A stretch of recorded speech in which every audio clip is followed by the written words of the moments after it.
하나님의 말씀은 요한복음 14장 1절에서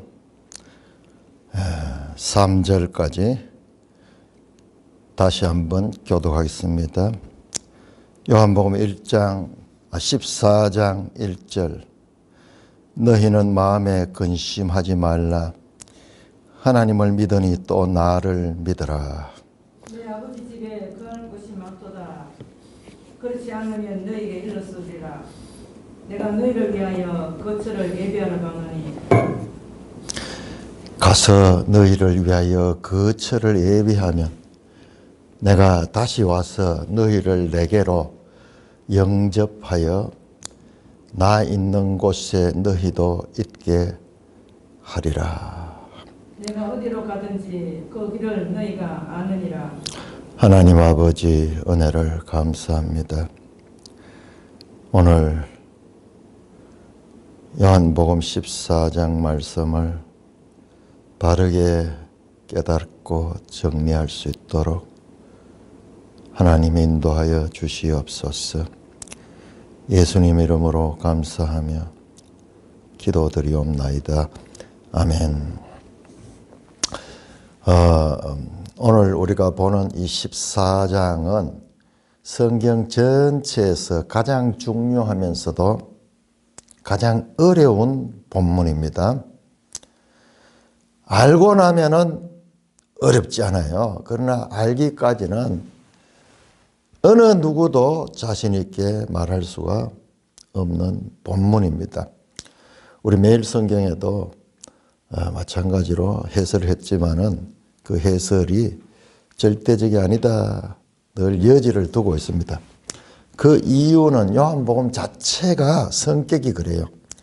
요한복음 자체는 그냥 이렇게 구체적으로 어느 한 사건을 정확하게 지적해주는 그런 것이 아니라 엄청난 내용들이 함축되어 있습니다. 예를 들어서 예수님이 떠나신다 그러면은 우리 전부 십자가만 생각하는데 그 떠나신다는 그 말 속에는 십자가가 시작점이고 부활하시고 승천하시고 보좌 우편에 앉으셔서 다시 오시는 것까지 거기 다 포함이 돼요. 그러니까 이 요한복음의 스케일은 시작부터 남다르죠. 태초에 말씀이 계셨다. 그 말씀이 하나님과 함께 계셨다.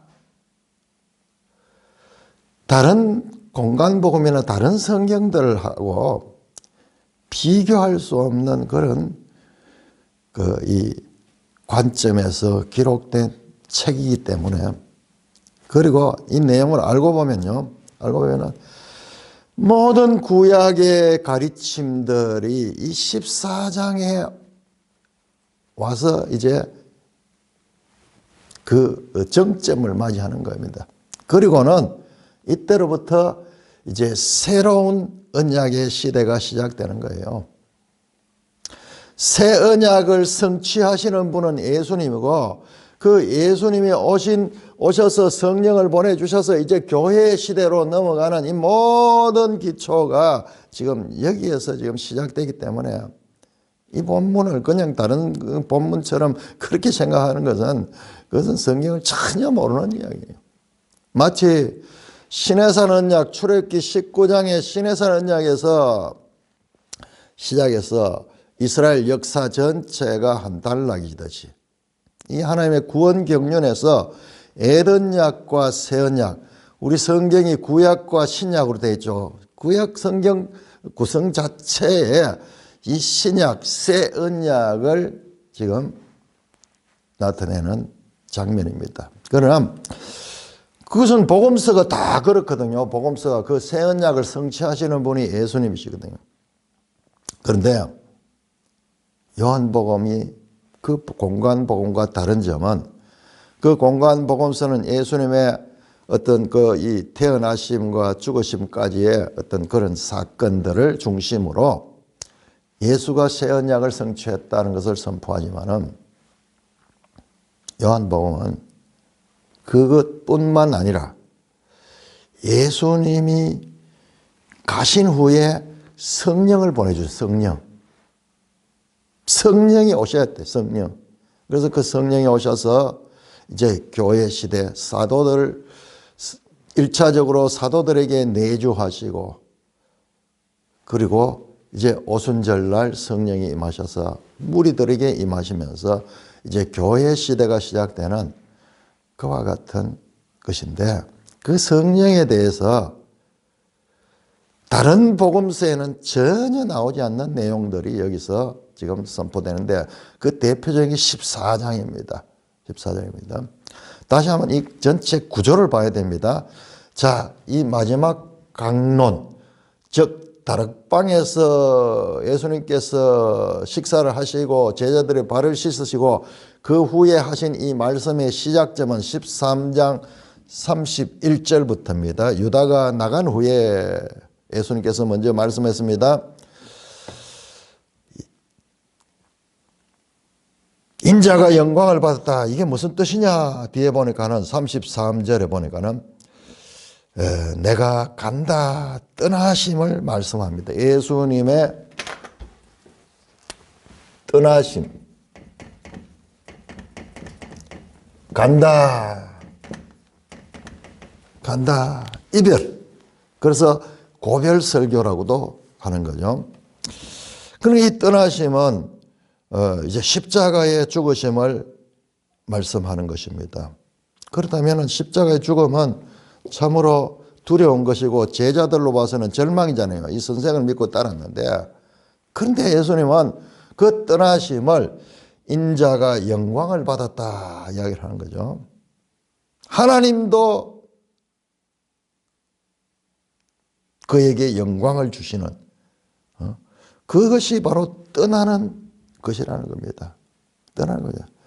내가 가는 곳에 올 수 없다면 지금 너희에게도 이르노니, 그러면서 이제 가신다라는 것을 말합니다. 그러면서 제일 먼저 그 가시는 내용과 달리 남아있는 자들에게 새 계명을 주시며 서로 사랑하라, 그렇게 새 계명을 주셔. 새 언약의 백성의 삶의 윤리가 바로 이제 성도들 간에 1차적으로 제자들 간에 서로 사랑하라는 그 당부를 하시면서 이제 말씀을 시작하는데, 베드로가 듣고는 서로 사랑하라는 내용은 모르겠고 가신다 하는 거, 바로 앞에서 가시기 전에 마지막 당부를 하신데, 그 가신다는 말을 듣고 충격을 받고 어디로 가십니까? 36절에 묻죠. 그러니까 예수님이 내가 가는 곳은 지금은 네가 따라올 수 없다. 후에는 따르다.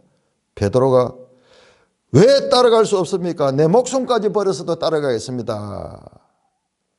그와 같은 말씀으로 이제 그러니까는 이 마지막 강화가 일방적인 설교가 아니고 중간에 계속 제자들이 개입합니다. 지금 보세요. 37절, 13절 베드로가 개입이 됐죠. 그 다음에 14장 5절에 보면 도마가 또 개입이 됩니다. 14장 8절에 보면 빌립이 또 개입이 됩니다. 그리고 14장 22절에 보면 가롯이 아닌 유다가 또 개입이 돼요.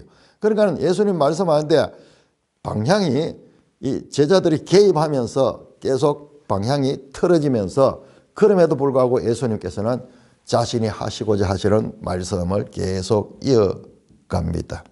자, 그래서 일단 떠나가신다 하는, 그러니까 14장 1절에 너희는 마음에 근심하지 말라.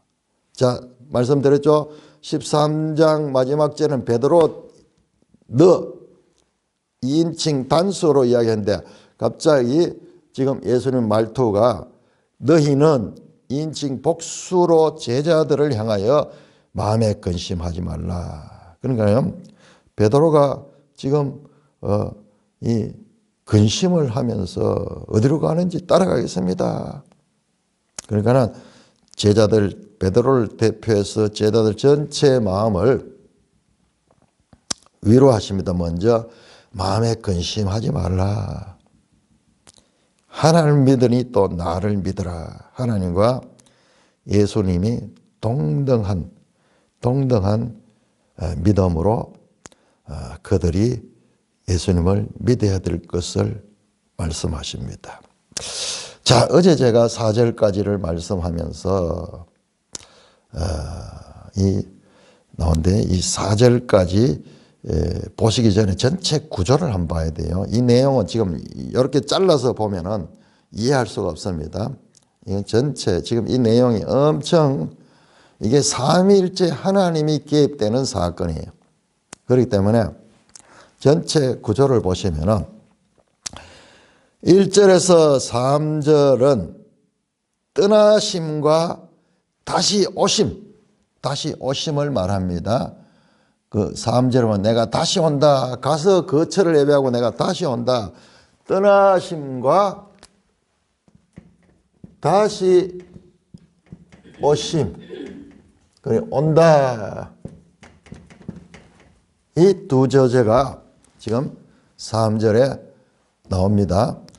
그러면은 이 단락을 나누는 것이요 얼마나 어려운지 몰라요. 이거는 학자들도 다 달라요.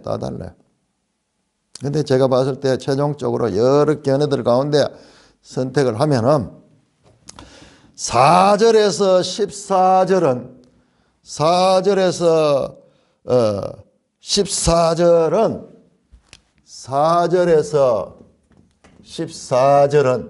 떠나심에 대한 말씀. 그리고 15절에서 26절은 다시 오심에 대한 말씀. 자, 그러면은 1에서 3절은 떠나심과 다시 오심. 이게 전체의 서론적으로 떠나심과 다시 오심이 말씀되고 27절에서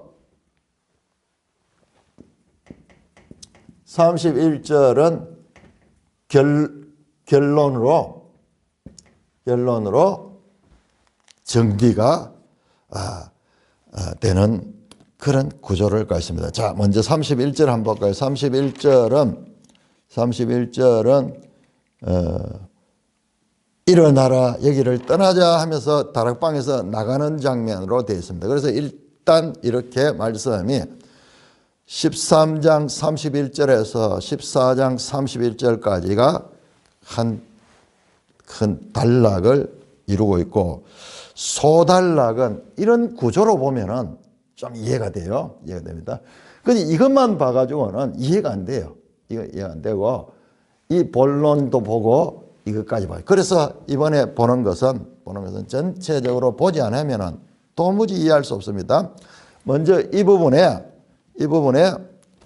자, 왜 제자들의 마음이 근심하게 됐는가? 예수님께서 왜 근심하지 말라 했는가? 그 이유가 앞에 나왔던 내용과 연결해서 보면은 예수님이 떠나신다니까는 제자들이 이제 근심하죠. 베드로 같은 경우에는 끝까지 내가 따라가겠다 하니까 너희는 지금은 올 수 없지만 나중에 올 것이다. 아니요, 죽는 데까지 내 목숨을 버리도록 따라가겠습니다. 그러니까는 네가 나를 3번 부인할 것이다. 말씀하는 건 분위기가 어떻게 되겠어요? 완전히 지금 침묵 속에 이 도대체 무슨 일인가? 베드로같이 저렇게 용감하게 주님을 따르겠다는 사람에게 네가 못 따라. 오히려 나를 부인할 것이야. 그러니까는 제자들이 분위기가 아주 침묵 속에 그리고 이게 무슨 말인가 두려움이 그 마음속에 찾아왔을 것입니다. 자, 이 부분이 왜 결론이 되느냐 그러면은 이 이야기가 27절을 보세요. 27절을 보시면은 평안을 너에게 주니 나의 평안을 너에게 주느라 내가 너에게 주는 것 세상이 주는 것 같지 아니하다. 두려워하시죠? 그런데 평안을 주잖아요. 그러면서 너희는 마음에 근심하지도 말고 두려워하지도 말라. 그러니까는 요 결론과 서론이 참 이게 이 두 개의 관계에서 인클루저를 이루고 있다는 것을 알 수가 있습니다. 그러니까 이걸 발견하는데 엄청 힘이 들었어요. 그리고 학자들 견해를 여러 개를 봤는데 요 견해가 가장 좀 어쩌면은요 이것도 한 견해일 거예요. 이 자체가 사람이 함부로 이렇게 단락을 나눌 수 없는 그런 복잡한 애매한 그런 구조로 돼요. 이게 요한 이 복음의 특징이에요. 특히 요한 서신, 요한 복음, 요한 일서 그 특징이 그런 거예요. 그리고 이 내용은 다른 성경과 달리 아주 그 하늘과 연관되어 있는 그런 이 내용들이 줄을 이루고 있습니다. 자, 왜 근심하지 말라 했던 말씀을 알 수가 있고, 이렇게 단락이 나누어져서 보면은 정리가 돼요. 정리가 됩니다. 자, 먼저 2절에 유명한 말씀에는 내 아버지 집에 거할 곳이 많도다. 그렇지 않으면 너에게 이르시되 내가 너희를 위하여 거처를 예비하러 가노라. 어제 제가 이 말씀을 하면서 옛날에 이 이야기를 설교를 하면서 많이 들었거든요. 이게 내 아버지 집에 거할 곳은 이것은 맨션을 가리킨다. 대저택이다. 그래서 우리 하나님 집에 가면, 나라에 가면은 우리에게 대저택이 주어진다. 그래 했는데 찾아보니까 나와요. 모나이 폴라이를 대저택으로 해석을 많이 했다. 그동안. 왜 그랬나 그러면 불가타 라틴어 성경에서 이것을 맨션스, 복수로 많은 이 맨션이라고 번역을 했고, 그 영향을 받은 킹 제임스 성경의 영어 성경에서 이 부분을 맨션이라고 번역을 했어요. 그래서 우리가 지금도 뭐 옛날에는 그런 말 잘 안 쓰면 옛날에는 맨션 그랬잖아요. 무슨 맨션, 광명 맨션, 청구 맨션, 맨션 그러면 좀 큰 아파트, 서민 아파트가 아닌 좀 큰 아파트, 그런 이야기를 했던 기억이 나는데 여기서 나왔는데, 그런데 이것은 잘못된 해석의 결과다. 모나이는요, 요한복음에 거하다 하는 단어가 많이 나와요. 거하다. 말씀이 육신이 되어 우리 가운데 거하다. 텐트를 치다 이 말이거든요. 성령이 우리 속에 거하시다. 내가 너희 속에 거하고 너희가 내 안에 거하고 내가 아버지 안에 거하고 아버지가 내 안에 거하고. 요한복음에 이 거하다는 단어는요 가장 많이 나오는 단어입니다. 그래서 메네 하는 건데, 메네에서 나온 메나인데, 모네 또는 메나이인데, 이거는 이 거주하다의 명사형입니다. 거할 곳은 모네 하는 것은. 그것으로 파생적 의미가 뭐냐? 자리, 지위, 어떤 거처, 그다음에 어떤 사람의 자리, 위치, 그런 의미로 쓰죠. 우리도 그런 이런 표현이 비슷해요. 언어가. 우리도 어느 위치에 있다. 어느 위치에 있다. 어느 자리에 있다. 그럴 적에 그 위치라는 표현을 쓰잖아요. 위치는 원래 장소를 가리킨 거잖아요. 어느 위치에 있다. 어느 자리에 있다. 이거 어떤 자리도 장소를 이야기하는 건데, 그것이 장소뿐만 아니라 그런 이 사람의 그와 같은 지위를 나타낼 때 사용하기도 합니다. 어떤 학자들은 이 메네인 동사를 행동 또는 그 상태, 즉 거하다 하는 것, 좀 더 구체적으로 하나님과의 거하는 곳이 교통하는 것을 의미한다고 말합니다. 자, 이것을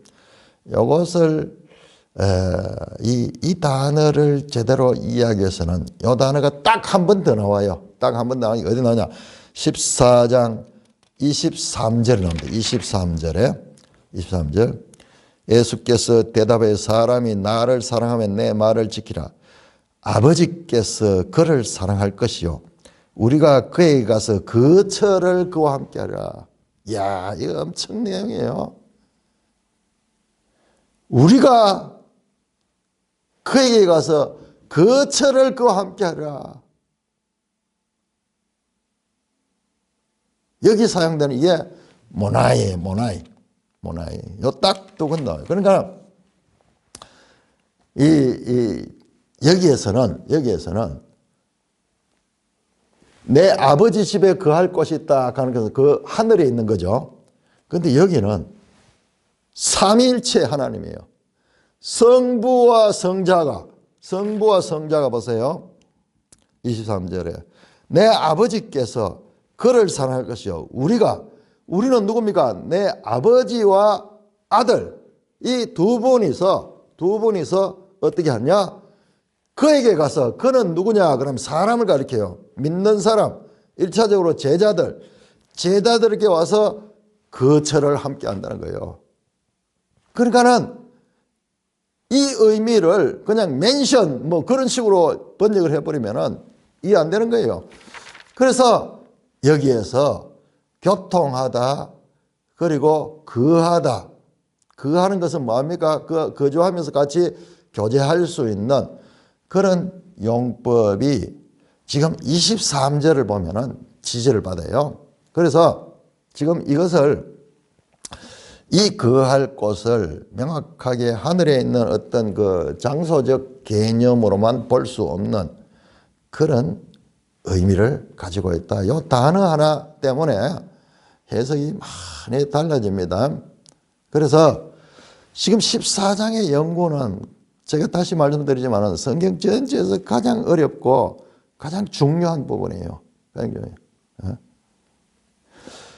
자, 그래서 이 부분에 내 아버지 집에 거할 곳이 많도다. 그렇지 않으면 너희를 위하여 거처를 일으쓰라. 그걸 말씀드렸죠. 이게 무슨 말이냐? 세 번 얘기 잘 되어 있습니다. 내 아버지 집에는 있을 곳이 많다. 그렇지 않다면 내가 너희에게 있을 곳을 마련하러 간다고 너희에게 말하였겠느냐? 나는 너희가 있을 곳을 마련하러 간다. 잘 번역했습니다. 그런 뜻입니다. 자, 간다 가는 이야기죠. 간다. 그 다음에 3절에 가서 너희를 위하여 거처를 예비하면, 거처는 여기 토포스 하는 건데요. 어제 말씀드렸죠. 하늘에 뭐 처소, 이 마귀가 하늘에서 있을 곳을 찾지 못했다. 곧 갈 때 그 장소를 토포스라고 말해요. 자, 그래서 쫓겨났다. 그 얘기인데, 자, 거처를 예비하면 내가 다시 온다 이거죠. 다시 오신다는 말씀이죠. 다시 오신다. 그래서 내가 너희를 내게로 영접하여 나 있는 곳에 너희도 있기라. 그래서 오셔가지고 1차적으로 제자들, 성도들을 데리고 어디로 가는? 하늘로 간다는 거예요. 하늘로 간다는 거예요. 자, 그러다 버리면은 이게 문제가 이것이 재림을 가리키는 거예요. 재림을 가리키는 거. 재림을 가리킵니다. 다시 오시잖아요. 다시 오셔서 재림해서 성도들을 하나님 나라로 맞아대는 그런 주제를 가긴데, 그런데 이 맥락이 그런 큰 거대 주제가 아니에요. 이거 지금 눈앞에서 짧은 시간 내에 일어난 예수님이 떠나시면 곧 제자들에게 임할 그 내용을 말씀하시는 것입니다. 자, 그래서 다시 오심을 말씀을 드리면, 다시 오심도 다시 제가 말씀드린 다시 오신다는 건 첫째로 부활하시는 거예요. 죽으시고 부활하시는 거예요. 끝나는 게 부활. 그 다음에 그들 가운데 예수님 부활하셔서 임하셨죠. 제자들 가운데 임하시기도 했죠. 그리고 각 사람들 가운데 임하셨습니다. 그런데 부활하신 예수님은 십자가 전의 예수님과 좀 다른 것이, 부활하신 예수님은 영적이면서도 육체를 가지고 있어. 그래서 시공간의 제한을 안 받는 것을 우리가 봅니다. 그와 같은 상태로 오심도 포함이 되고, 그 다음에 오시는 것은 성령이 오시는 것, 성령이 오시는 것. 그 다음에 최종적으로는 재림으로 연결이 되는 내용입니다. 다시 오신다 하는 이 말 속에는 그냥 단순하게 재림만 가리키는 것이 아니라 그 재림 이전의 그 과정들이 포함이 되고 재림도 포함이 돼요. 궁극적으로. 이게 요한복음이에요. 요한복음은 포괄적 애매성을 가지고 있는 것이 요한복음의 특징이에요. 그래서 어려운 거예요. 그리고 이것을 깨달으면 너무나 놀랍고 너무나 기쁜 것이 요한복음인 거예요. 그래서 우리 성도들 가운데도 하나님의 말씀을 사랑하는 사람들은 이런 본문을 만나가지고 한번 집중적으로 연구를 할 적에 참으로 말씀의 깊은 것을 깨달을 수가 있습니다. 자, 이렇게 일단 1절에서 3절은 이 전체를 보니까는 여기에 그 세부적인 내용들이 다 여기에 서론적으로 나왔구나. 그러면 구체적으로 이 내용이 이제 여기에서 정리되는 거야. 그러면서 이제 4절부터 14절까지를 한번 읽어보겠습니다. 그러면은 이 주제가 떠나시는 것에 대한 이야기다. 떠나시는 것이 이야기다. 자, 4절입니다. 4절에서 14절까지 교도합니다. 내가 어디로 가는지 그 길을 너희가 아느니라. 5절에 도마가 이르되 주여 주께서 어디로 가시는지 우리가 알지 못하거늘 그 길을 어찌 알겠사옵나이까. 예수께서 이르시되 내가 곧 길이요 진리요 생명이니 나로 말미암자고는 아버지로 올 자가 없느니라. 너희가 나를 알았더라면 내 아버지도 알았으리로다.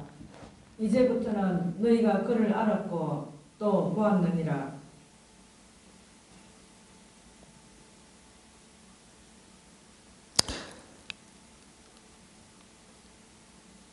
계속 읽었어요. 빌립이 이르되 주여 아버지를 우리에게 보여주옵소서. 예수께서 이르시되 빌립아 내가 이렇게 오래 너희와 함께 있으되 네가 나를 알지 못하느냐. 나를 본 자는 아버지를 보았거늘 어찌하여 아버지를 보이라 하느냐. 내가 아버지 안에 거하고 아버지는 내 안에 계신 것을 내가 믿지 아니하느냐. 내가 너에게 이르는 말은 스스로 하는 것이 아니라 내 아버지께서 내 안에 계셔서 그 일을 하시는 것이라. 내가 아버지 안에 거하고 아버지께서 내 안에 계심을 믿으라. 그렇지 못하겠거든 행하는 그 일로 말미암아 나를 믿으라. 내가 진실로 너에게 이르노니 나를 믿는 자는 내가 하는 일을 그도 할 것이요 또한 그보다 큰 일도 하리니 이는 내가 아버지께로 감이라. 너희가 내 이름으로 무엇을 구하든지 내가 행하리니 이는 아버지로 하여금 아들로 말미암아 영광을 받으시게 하려 함이라. 내 이름으로 무엇이든지 내게 구하면 내가 행하리라. 자, 여기까지가 떠나심에 관한 주제를 가는데 과연 그런가? 모르겠잖아요. 막 복잡하잖아요. 자, 떠나심이라는 것에 관계되는 주제라는 것을 한번 확인해 보겠습니다. 4절에 보니까 그 길을 어디로 가는, 내가 어디로 가는지 가는 이야기죠. 그건 맞죠, 4절. 그러니까 5절에 도마가 어디로 가는지 그 길을 어찌 알겠습니까? 여기도 제가 몰라도 간다는 주제가 나오죠. 자, 그러면서 예수님께서 내가 곧 길이요 진리요 생명이니 나로 말미암아 아버지에게로 올 자가 없느니라. 온다 하는 게 뭐예요? 이 간다 가서 하는 거잖아요. 그러니까 떠나심과 연결이 되어 있죠. 연결이 되어 있습니다. 그 다음부터가 문제예요. 그 다음부터는 이제 막 내용이 전부 딴 내용 같아요. 딴 내용 같아요. 나를 본 자는 아버지를 보았거늘. 뭐 그런 이야기를 하고 자, 12절 보세요. 12절. 이는 내가 아버지께로 감이라. 다시 떠나심이 나옵니다. 떠나심이 나옵니다. 떠나심이 나옵니다. 자, 그러면서 이제 내 이름으로 구하라 하는 이야기까지가 나옵니다. 일단 떠나심의 주제를 이렇게 이 정리를 할 수가 있습니다. 자, 이러면서 한번 정리를 해보겠습니다. 4절에 내가 어디로 가는지 그 길을 너희가 아느니라. 그렇게 이야기를 했어요. 예수님이. 그런데 도마의 답변은 보세요. 주께서 어디로 가시는지 우리는 알지 못하거늘 그 길을 어찌 알겠습니까? 지금 동문서답이잖아요, 서로. 예수님은 너가 내 길을 안다. 토마는 어디로 간지 우리 어떻게 알아? 그 길을 어찌 알겠나? 그러니까는 예수님께서 내가 곧 길이다. 여기 보세요. 길이라는 주제를 한번 길. 4절에 그 길을 너희가 안다. 5절에 도마가 그 길을 어찌 알겠사옵나이까. 6절에 예수님께서 내가 길이요 진리요 생명이다. 여기 나오는 거예요. 여기야. 길에 대한 길이 뭐예요? 가는 길이잖아요. 가는 길. 가는 길에 대한 이야기가 나오면서 연결됩니다. 자, 일단 요 주제를 요 단락을 구별하는 게 중요합니다. 그러면은 이제 문제를 풀 수가 있습니다. 그렇지 않으면요. 이 무슨 말하는지 저도 공부할 때는 막 너무 복잡하게 돼서 나도 뭐 정리가 안 돼요. 근데 크게 이렇게 단락을 해 놓으면은 뭐가 보느냐. 자, 가는 길을 이야기를 했죠. 길. 그 길을 너희가 안다. 도마가 우리가 모릅니다. 그런데 왜 안다고 하십니까? 어디로 가는지도 모르는데 그 길을 우리가 어떻게 알겠습니까? 그 길을 통해서 가는데 그러니까 서로 빈떡 안 맞죠. 자, 이런 거는 요한복음 계속 나왔죠. 예수님의 말씀과 제자들의 반응, 예수님의 말씀과 무리들의 반응 전부 영적인 말씀을 하면 육적인 이해를 하니까는 니고데모와 예수님의 반응 늘 이랬죠. 사마리아 여인과 예수님의 반응. 내가 주는 물은 속에서 생수가 된다. 그러니까 그 물을 주소. 그러면서 그 여인이 이야기하고 니고데모가 거듭나지 않으면 하늘나라를 볼 수 없다. 그러니까는 모태에 들어갔다 다시 납니까? 제자들에게 내가 생명의 떡이다. 그러니까는 이런 식으로 오해 시리즈. 예수님의 말씀, 하늘의 것을 말씀하시면 땅에서는 그 알 수 없어. 그래서 땅의 해석을 하면서 계속 오해가 계속 이어지는 거예요. 이게 요한복음이에요. 왜냐? 태초에 계신 말씀이신 분이 이 땅에 오셨는 거예요. 그래서 이분이 말씀을 사람으로서는 알아들을 수가 없어. 그런데 그것을 알아듣게 하시기 위해서 지금 이제 설명하는 과정입니다. 자, 이거를 요한복음을 알아야 됩니다. 알지 못하는데 그 길을 어찌 알겠습니까? 그러니까 예수님께서 내가 곧 길이다. 자, 여기서 길이요 진리요 생명이고 이 길과 진리 생명이 뭐 등가 원칙을 가는 게 아니고 길을 수식하는 것이 생명이고 진리고 생명이에요. 왜냐 그러면은 끝에 보세요. 아버지께로 올 자가 없다. 나로 말미암지는 아버지께로 올 자가 없다. 어떻게? 예수라는 길을 통해서 아버지께 가는 거예요. 그 길은 진리의 길이고 생명의 길인 거예요. 에고 에이미가 여기서 선포됩니다. 내가 곧 길이요 진리요 생명이다.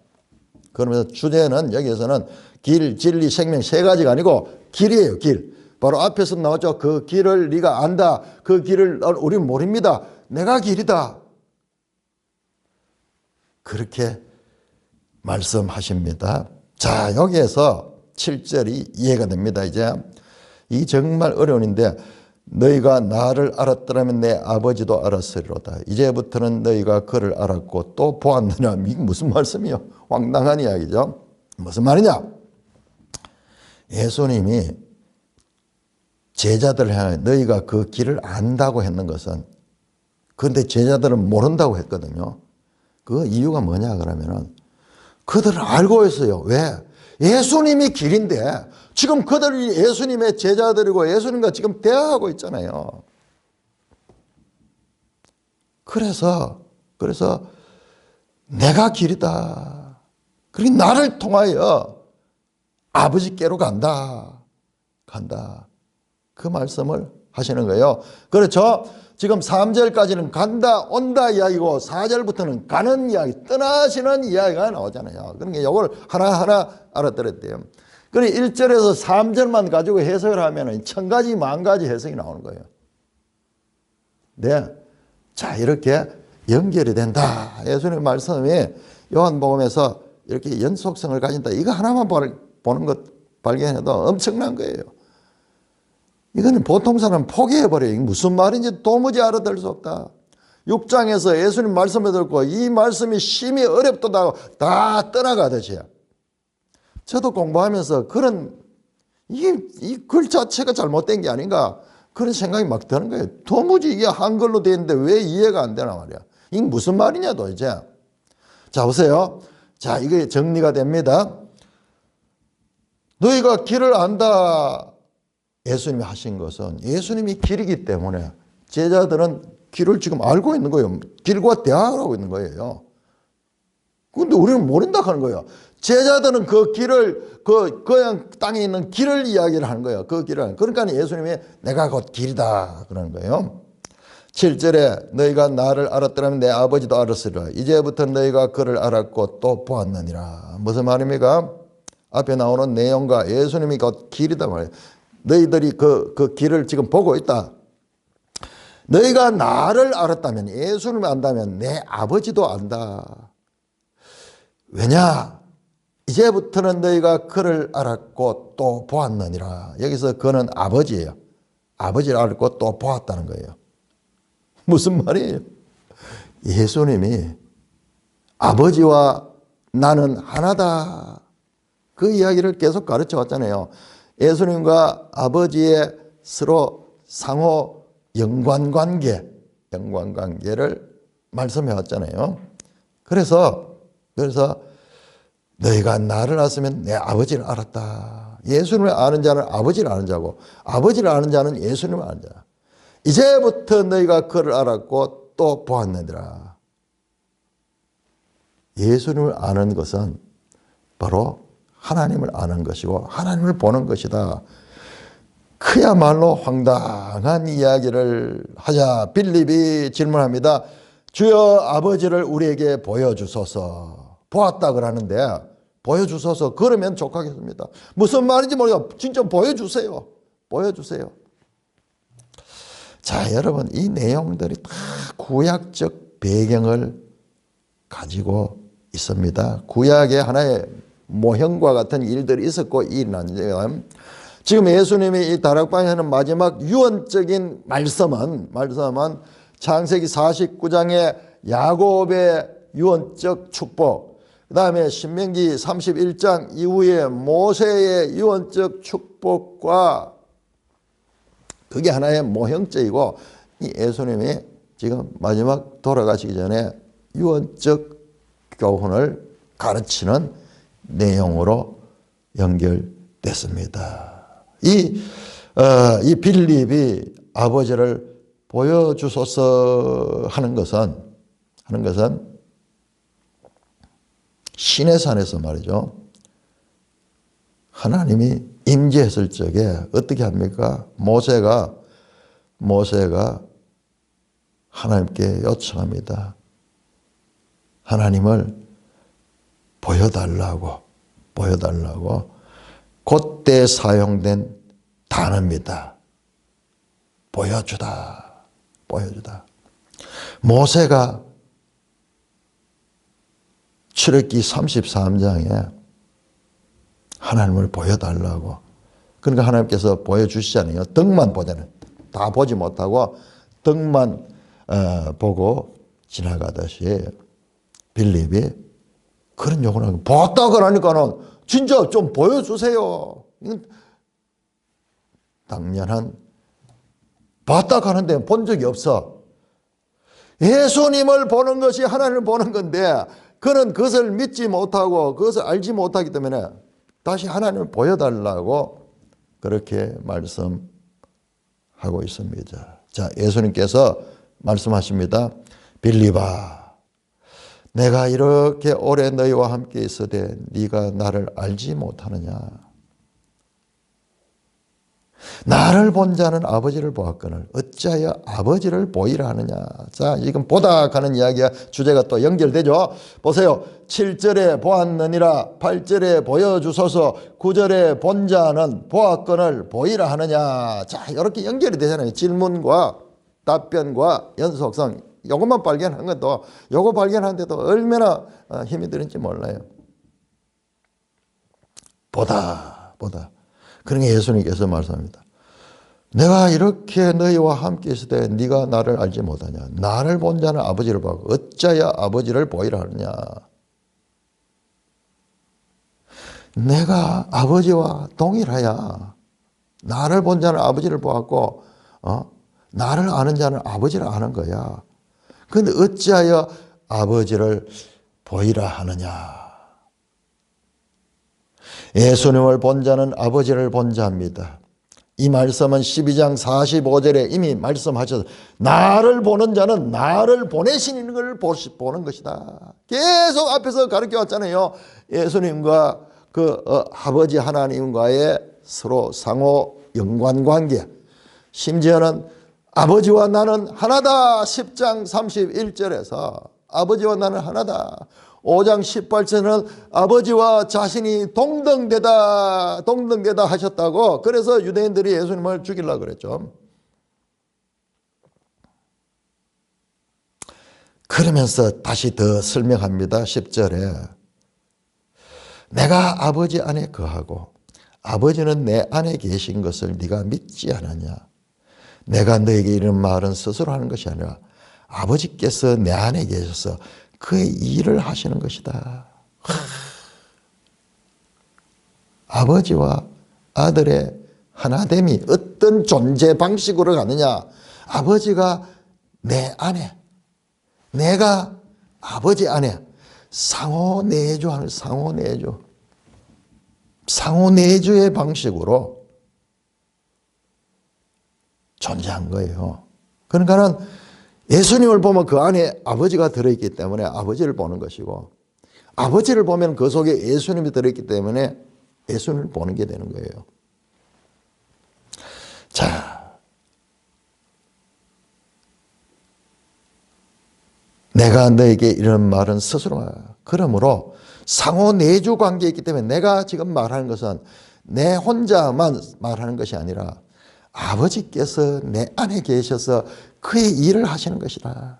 내가 하는 말은 아버지의 이 일을 나타내는, 여기서 이 일이 에르곤 가는 거예요. 이게 표적 같은 거 할 적에 나타내는 거. 그러니까 예수님은 하나님의 나타나심인 거예요. 하나님의 나타나신 것입니다. 자, 이것도 구약적 배경을 가지고 있습니다. 구약적 배경을 가지고 있습니다. 우리 한번 찾아보겠습니다. 신명기, 그 유명한 신명기 18장.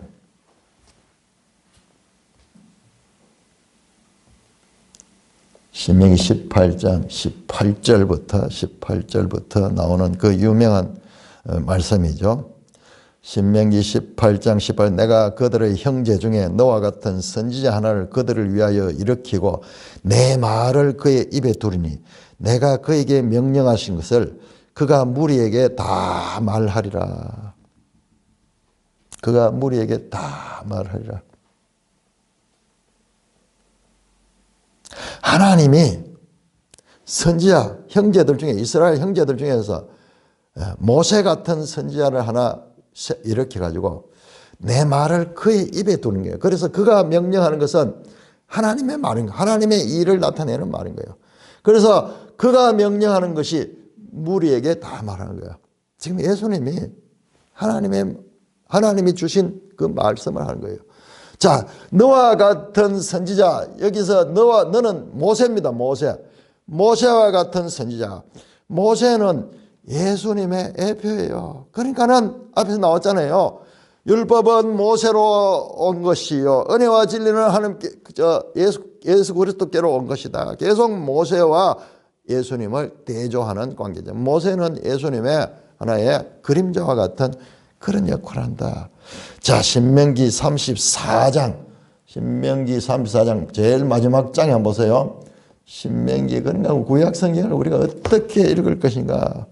신명기 34장 10절 이제 신명기를 끝을 내면서 지금 신명기 이 부분이 모세의 유언적 그 교훈이 끝난 후에 지금 마지막 장면입니다. 마지막 장면. 자, 10절에 그 후에는 9절에 보면 모세가 눈의 아들 여호수아에게 안수하였으므로 그의 지혜의 영이 충만하니 이스라엘 자손이 여호와께서 모세에게 명령하더라 여호수아의 말을 순종하니라. 이제 모세에서 권력이 후계자 여호수아로 이전이 되죠. 지금 이 장면도 예수님이 떠나시고 여기도 모세가 떠나고 여호수아에게 이전돼요. 이 장면 지금 예수님이 떠나시고 제자들에게 그 사역이 이미 됩니다. 그러면서 이렇게 말합니다. 그 후에 이스라엘에 모세와 같은 선지자가 일어나지 못했으니 모세는 여호와께서 대면하여 아시던 자요. 자, 모세와 같은 선지자, 이게 바로 신명기 18장 18절에 나왔던 내가 이스라엘 그들의 형제 중에서 너와 같은 선지자 하나를 그들을 위하여 일으킬 것이다. 이런 모세와 같은 선지자.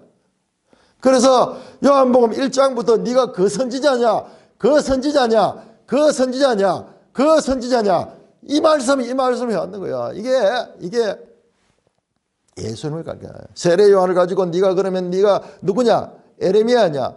네가 누구냐? 엘리야냐? 네가 누구냐? 그 선지자냐? 바로 그 선지자. 그 선지자 그러면 이스라엘 백성들은 아는 거예요. 이 신명기에 장차 오실 그 선지자, 메시아적인 그 선지자, 그 선지자가 예수님인 거예요. 예수님인 거예요.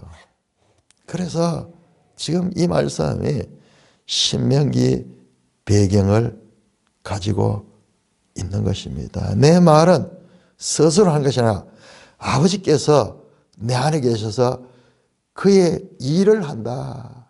그의 일을 한다. 말뿐만 아니라 그 예수님의 말 자체가 하나님의 역사하시는 것이다. 다시 말합니다. 내가 아버지 안에 거하고 아버지께서 내 안에 계심을 믿으라. 상호 내주 관계. 이제 무슨 말인 줄 알겠죠? 나를 본 자는 아버지를 보았고 아버지를 본 자는 나를 보았다. 이게 어떻게 존재 방식이 상호 내주 관계이기 때문에, 그러니까 여기에서 이제 삼위일체가 나오는 거예요. 삼위일체. 한 분이면서도 세 위로 이 존재하시는 삼위. 이제 곧 성령이 나옵니다. 성령님이 나옵니다. 이 기독교 최고 신비의 이 경지로 지금 들어가게 되는 것입니다. 그걸 모르면요, 이게 지금 썸문답하는 것 같고 도대체 무슨 말씀하는지 알 수 없는 거예요. 그런데 이걸 알게 될 때 이 기쁨은 말할 수 없는 거예요. 제자들도 못 알아듣습니다. 11절에 다시 말씀합니다. 내가 아버지 안에 거하고 아버지께서 내 안에 계심을 믿으라. 그렇지 못하니 그 행하는 그 일로 말미암아 나를 믿으라. 그 일. 예수님이 하나님이 내 안에 거한다는 걸 너가 알지 못하면 내가 하는 일들, 이게 하나님의 일이야.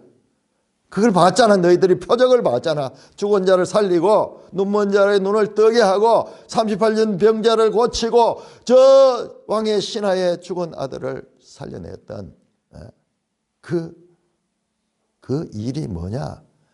바로 예수님이 하나님의 아들이심을 나타내는 것이다. 아버지와 아들의 상호 내주는 보이지 않습니다. 봐도 보이지 않아요. 예수님밖에 안 보여요. 그러나 예수님이 하신 일은 아버지가 그 속에 계신다는 하나의 나타나는 증거예요. 표적이에요. 그래서 표적이라는 용어를 쓰는 거예요. 이 일에 대한 실제적인 믿음은 그 일을 표적으로 이해하는 능력과 관련되어 있다. 예수님의 저런 능력이 바로 그와 같이 있다. 자, 그러면서 이어갑니다. 12절. 내가 진실로 너에게 이르노니 나를 믿는 자는 내가 하는 일을 그도 할 것이요 또한 그보다 더 큰 일도 하리니 내가 아버지께로 감이라. 자, 이제 또 간다는 주제가 나옵니다. 자, 이걸 놓치지 않아야 돼요. 이 단락을. 자, 가는 과정에 그 설명하는 거예요. 설명하는 거예요.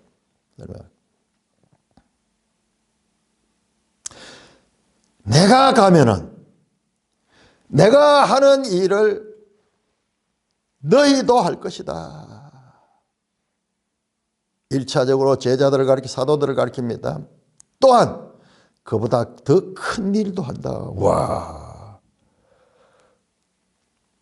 더 큰 일도 한다는 거야.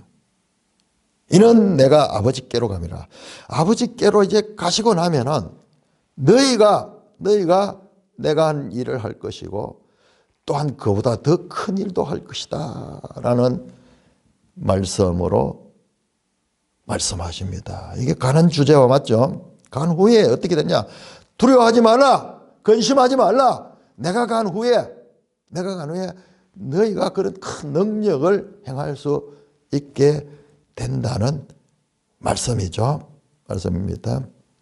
자, 그것을 알 수 있는 것은 이 말씀이 이어지는 내용과 15절 이하에 나오는 15절 이하 이 다시 오시는 내용과 연결되어 있어요. 왜 이들이 능력을 받느냐? 능력을 받아서 아버지가 예수님께서 하시는 일을 하고 그보다 더 큰 일도 할 수 있느냐? 그러면은 내가 간 후에 누가 오기 때문에 슬쩍 한번 힌트를 볼까요? 16절에 보니까 16절에 다른 보혜사가 너희에게 온다. 다른 보혜사가 와가지고 너희 가운데 온다는 거예요. 그러니까는 지금 이런 능력을 행할 수 있는 것은 그냥 제자들의 능력이 아니고 내가 하는 일을 그도 할 것이고 그보다 더 큰 일을 하는 게 내가 아버지로 간 후에 이것 가지고는 이해가 안 되죠. 이건 무슨 말, 왜 그런가 알 수 없는데 실제적으로 보시면은 우리가 이 사도들이 이 큰 능력을 행하죠. 베드로도 예수님이 행했듯이 성전 미문에 앉아있던 그 이 나면서부터 안전병이 된 자를 나사렛 예수 이름으로 말씀으로 고쳐내죠. 심지어는 저 누굽니까? 여자 다비다 죽은 여자 그 죽은 여자를 살려내죠. 그러면서 그리고 설교를 하는데 예수님처럼 그렇게 구약 성경을 가지고 예수님처럼 말씀을 풀어서 능력 있게 가르치는 거는 그날 설교를 듣고 3,000명이 회개하고 돌아온 역사가 나죠. 예수님이 그렇게 한 적 없어. 그만큼 크게 변화받은 적 없어. 5,000명을 먹이긴 했지만 그들이 다 믿은 거 아니야. 그리고 예수님은 주로 이 팔레스타인 지역을 벗어나지만 기껏 벗어나봤자 가이사라 빌립보 또는 두로 시돈 여기 정도 바로 이웃나라. 그런데 이후에 사도들은 어디로 갑니까? 예루살렘에 박해가 일어나니까 사마리아로 그 다음에 온 유대 땅을 거쳐가지고 어디로? 이방 땅으로 나가잖아요. 이방 땅으로. 저 로마까지 저 땅끝까지 그 당시에 그 스페인 땅끝이잖아요. 저 유럽 지도에서 저쪽 끝이잖아요. 거기까지. 그 말씀을 하는 거예요. 그런데 지금 이 말씀 가지고는 이해가 안 돼요. 그러니까 이 14장은 전체로 봐야지 이해가 된다고 말씀하는 겁니다. 자, 어떻게 하는가? 그것이 예수님께서 가시면서 능력을 주시는 거예요. 능력을 주셔서 하는 거예요. 그 이야기를 하는 거예요. 자, 13절 보세요. 갑자기 너희가 내 이름으로 무엇을 구하든지 내가 행하리니 이는 아버지로 하여금 아들로 말미암아 영광을 받으시라. 너희가 근데 이런 능력을 받기 위해서는 구해야 돼. 누구에게? 바로 14절을 보시면은 내 이름으로 무엇이든 내게 구한 것을 내가 하겠다. 제자들의 역할은요, 구해야 돼요. 그런데 더 큰 일도 하고 더 예수님이 하시는 일도 하고 그보다 더 큰 일도 하지만은 그러나 그들이 예수님께 구해야 돼. 예수님의 이름으로 구할 수 있어야 된다는 말씀입니다. 자, 여기까지를 떠나심의 단락으로 보시고 나면은 이제 오심을 보세요. 자, 이게 이해가 안 되거든요. 끝에 가지고 갑자기 어떤 능력이 나는가? 그 능력에 대해서 지금 말씀하십니다. 자, 다시 오심에 대해서 14장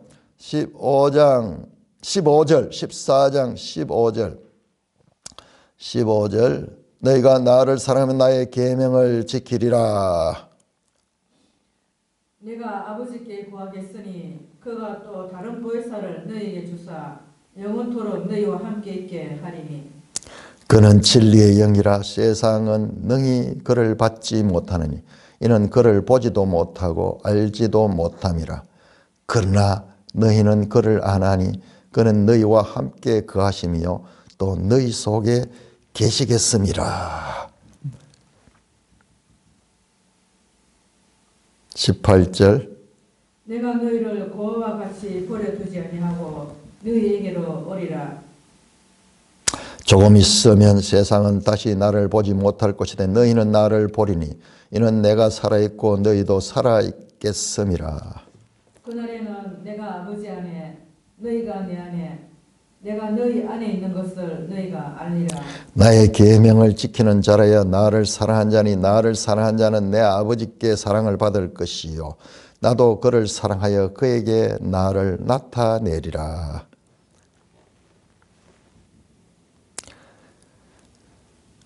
계속 읽으세요. 26절까지. 가롯신 아닌 유다가 이르되 주여 어찌하여 자기를 우리에게 나타내시고 세상에는 아니하려 하시나이까. 예수께서 대답하여 이르시되 사람이 나를 사랑하면 내 말을 지키리니 내 아버지께서 그를 사랑하실 것이요 우리가 그에게 가서 그 처를 그와 함께 하리라. 나를 사랑하지 아니한 자는 내 말을 지키지 아니하나니 너희가 듣은 말은 내 말이 아니요 나를 보내신 아버지의 말씀이니라. 내가 아직 너희와 함께 있어서 이 말을 너희에게 하였거니와 보혜사 곧 아버지께서 내 이름으로 보내실 성령 그가 너희에게 모든 것을 가르치고 내가 너희에게 말한 모든 것을 생각나게 하자. 이렇게 다시 온다는 주제가 26절까지로 나누어 보겠습니다. 26절까지는 나누어. 자, 그러면은 여기에서 가장 중요한 것이 이제 여기에 나옵니다. 다시 오시는데 어떻게 오시는가? 오시는 이야기를 하면서 보혜사,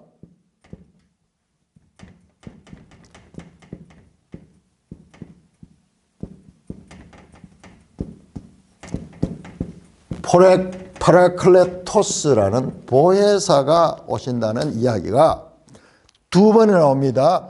16절 그리고 26절 16절과 26절에 보혜사가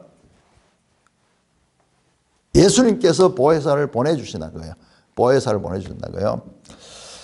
자, 내가 아버지께 구하겠으니 그가 또 다른 보혜사를 너에게 준다. 다른 보혜사라는 말을 이제 알는데 일단 보혜사만 모르겠는데 자, 두 번에 보혜사가 오는데 보혜사가 누구냐? 26절은 내 이름 부르시 성령이에요.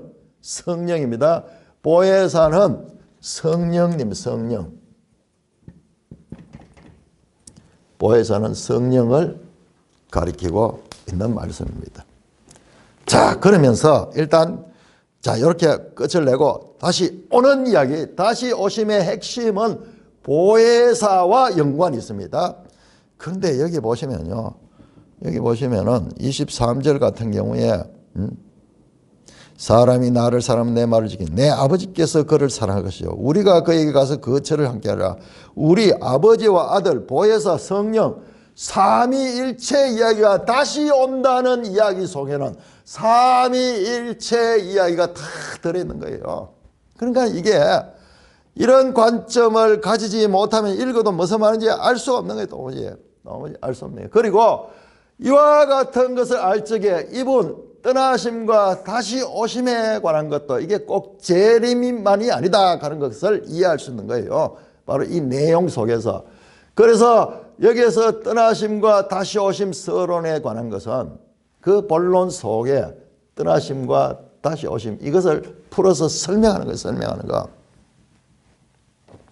자, 그러므로 이 본문 특별히 이제 다시 오심에 관한 본문을 이해를 하면은 1절에 3절의 이야기도 이해가 되고 이것은 여기 속에 풀어지고 여기 이야기는 여기에 먼저 나타나 있어. 마치 구약과 신약의 그 이 구성처럼 구약은 신약을 통해 풀어지고 신약은 구약 속에 감추어져 있다. 그런 그 어거스틴의 말처럼 이와 같은 구조, 이거를 정리를 하는데요. 이게 그 전에요. 내 노트를 보면 빡빡해요. 근데 나중에 정리가 안 돼요. 한 절 한 절은 뭐 이해가 되는데 이 전체 정리 안 되는데 자, 이와 같이 중요한 자, 여러분 여기에 보시면요. 성령이 나오고 그 다음에 18절 이후는 내가 고아와 같이 버리지 않고 너에게 온다. 예수님이 나와요. 예수님이. 성령도 오시고 예수님도 오십니다. 내가. 그 다음에 저 23절은 방금 봤듯이 성부 하나님도 오셔. 성자와 함께 성부 하나님도 오셔. 그리고 다시 마지막에 보혜사가 26절에 내가 아버지께서 내 이름으로 보내실 성령이 오신다. 그러니까 다시 오심에 대한 이야기는 그냥 예수님 한 분의 오심의 이야기 아니고 여기 삼위일체 하나님과 연관되어 있는 아주 중요한, 그러니까는 어려운 거죠. 그런데 이것을 이 삼위일체 하나님에 대한 그 개념을 가지고 봤을 적에 이게 정확하게 풀어집니다. 아주 정교한 구조로 되어 있다는 것을 알 수가 있습니다. 그리고 마지막에 말씀드렸듯이 평안을 끼치니 두려워하지 말라. 다시 이 말씀을 하시고 내가 간다는 것은 28절에 갔다가 너에게로 온다는 말을 너에게 들었다. 지금 이야기잖아요. 이 결론에서 갔다가 다시 온다는 이야기를 지금 했다고 정리를 하잖아요. 그래서 그러면은 내가 아버지께로 간 것을 기뻐하였을 것이다. 왜? 이게 단순하게 죽음을 끝나는 게 아니라 갔다가 다시 오실 때는 이 보혜사가 오시고, 보혜사가 오시면은 예수님이 있을 때보다 더 유익한 그와 같은 하나님의 구원 역사가 펼쳐질 것이기 때문에 그렇게 되는 거예요. 그러므로 이 본문에서 이와 같은 단락 정리는 참으로 중요한 것이고, 이 본문을 이해하는데 하나의 교도가 되는 것입니다. 여기까지 오는데요. 제가 이 과정들을 연구를 해보니까요. 2000년 교회 역사 동안 이 말씀을 바르게 알게 대부분 다 포기하고요. 일반인들은 뭐 포기하고 신학자들 가운데서도 정말 성경을 끝까지 하나님의 말씀으로 믿는 자들은, 자유주의 신학자들은 그야말로 여기가 그들이 막 난도질하는 그와 같은 이 최고의 장이죠. 그런데 정말 제대로 하나님 말씀을 믿는 사람들은 이 말씀을 끝까지 풀어서 이렇게 정리까지 해낼 수가 있는 것입니다. 그렇게 수고하고 노력해놓은 그 가르침을 우리는 쉽게 받아먹는 거, 쉽게 받아먹는 이런 특별한 시대를 살고 있습니다. 자, 이 부분 이제 내일은 이 부분이 있다겠는데 이 부분은 너무나 중요하기 때문에 이 부분 내일 다시 집중적으로 다루도록 하겠습니다. 찬송가